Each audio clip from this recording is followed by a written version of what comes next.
Hi, I'm David House. I'm a friend of Bradley Manning's who's involved with the support campaign.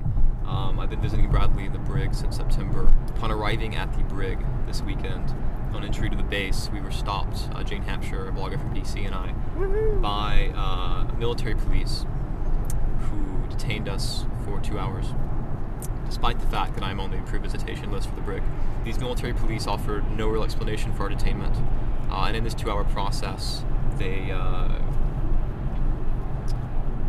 towed the vehicle we were in because we did not have a paper copy of the insurance card. We only had a digital copy, which they would not accept.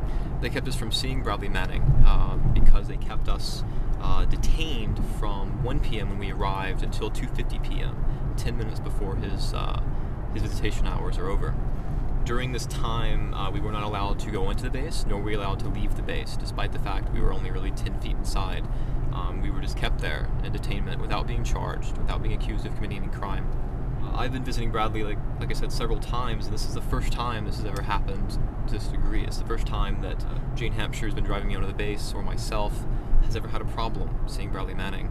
So this detainment comes at a really interesting time because just last week, Bradley Manning's attorney issued an Article 138 complaint against the brig's commander, alleging that the brig's commander had misused his authority in confining Bradley Manning in overly harsh conditions and inhumane conditions.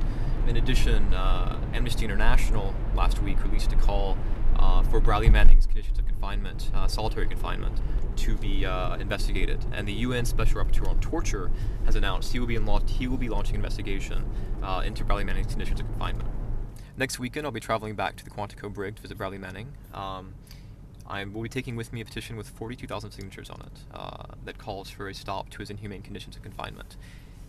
If you think that Bradley Manning's conditions are really harsh, if you heed the call of Amnesty International, of the UN, of his lawyer, and of myself, I urge you to go online to firedoglake.com and to sign this petition so that when I go to the brig commander next week, I don't have 40,000 signatures, I have 100,000 signatures.